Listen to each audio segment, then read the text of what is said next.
Здравейте, аз съм Йоана Петрова, а тук до мен е доктор Изабела Крекова. Здравейте! Разбрах, че поставяте страхотни бижута в устите на хората. Бихте ли ми разказали повече? О, да, те са много красиви и са като бижута наистина.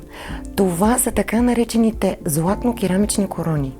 Последните години се говори масово само за циркониевите корони. Доколкото знам, те са доста естетични и красиви.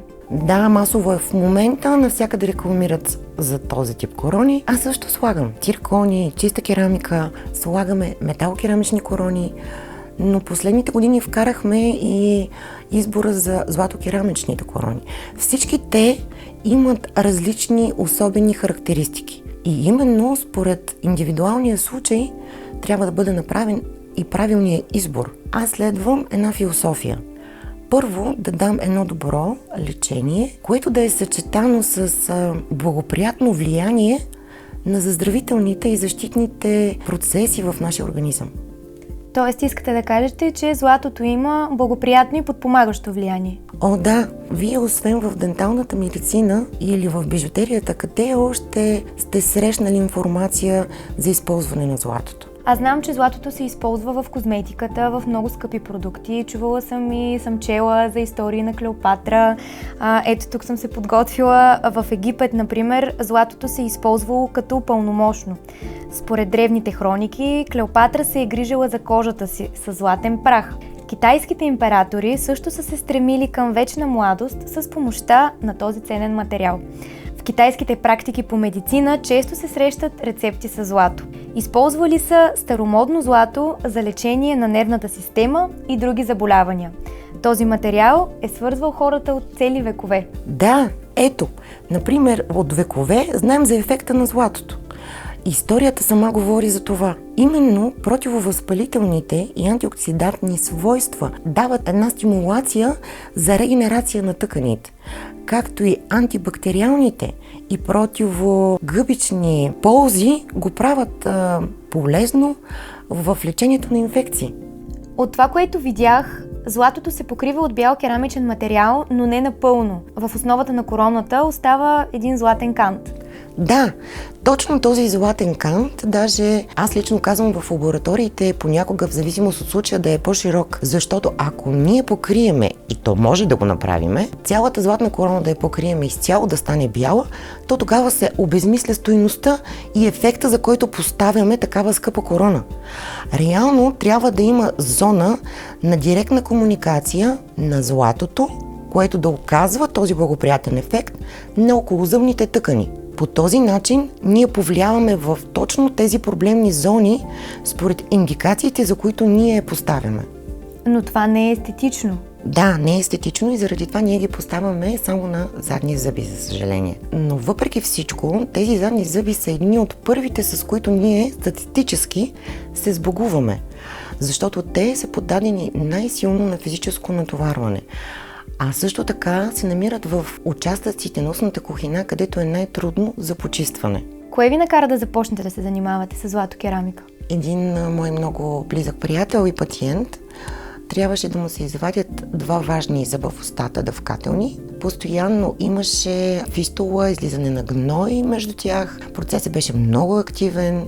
В момента, в който се спреше всякаква намеса медикаментозна, проблема наново се активираше. Реално тогава направихме експеримент. Тогава, след около една година от поставянето, нямаше никакъв проблем. До ден днешен все още седат в неговата устна кухина и му вършат работа. Това беше просто експеримент, но ме убеди, че наистина, колкото и да съм чела за ефекта на златото, никога не съм приемала действието да е толкова силно. В кои случаи препоръчвате да се поставя златокерамика? Когато искате да сте ексцентрични. Метапя се.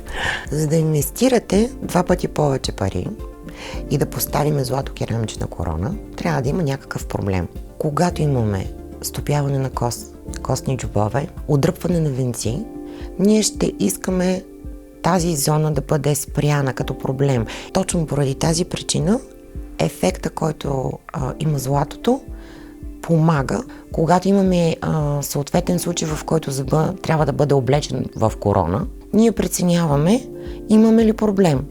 И Съответно, ако имаме проблем на околозъбните тъкани, то задължително трябва да сложим златокерамична корона. Тя дори е много по-тънка, отколкото всичките други видове. От 0,6 примерно е циркония, тя е 0,3 мм по ръбовете. Реално дразненето, което ще оказва и ефекта, който има златото, ще бъде доста благоприятен за такъв тип проблем. А как влияе то на бактериите? Доста рових в литературата и успях да намеря много малко информация.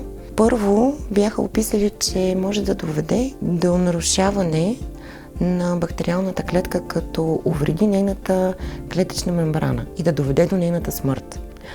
Второ, инхибира деленето, което от своя страна води до спиране процеса на размножаване на бактериите. Трето, генерира реактивни кислородни видове, като по този начин предизвиква оксидантен стрес на бактериалната клетка. И може също така да се свържи и да взаимодейства на клетъчните компоненти, като протеини и ензими, с което да наруши нейните функционални биохимични процеси.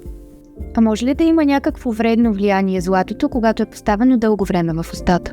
О, не!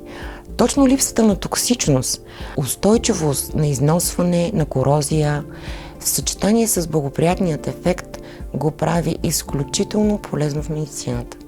Тъй като ние сме тук, за да дадем полезна информация на нашите зрители, бихте ли ми дали последно предимствата и недостатъците на златокерамиката? Всичко в живота, ако се замислим, има плюсове и минуси. Реално, когато започвах моята практика в началото, моят кръстник, виновник, за да стана дентален лекар, беше дошъл при мен, той също е зъболекар, и ми беше дал един съвет. Когато излезне нещо ново, винаги първо се запознай с неговите предимства и недостатъци, за да можеш да го използваш правилно, за да помагаш на хората. Реално, златокерамичните корони като недостатък е високата цена. Особено в днешно време. Златото дигна много стойността си.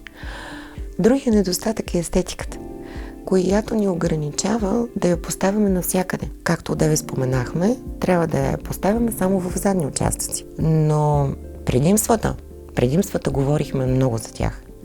И когато имаме проблем и искаме да удължим живота на нашите зъби, избора е ясен. Много ви благодаря, доктор Крекова, за това интервю и за детайлната информация, която предоставихте на мен и на нашите зрители, защото смятам, че е изключително важно да сме информирани и да знаем, за да може да вземаме правилните решения за себе си, за нашето здраве и за това на нашите близки. Благодаря. И аз също благодаря.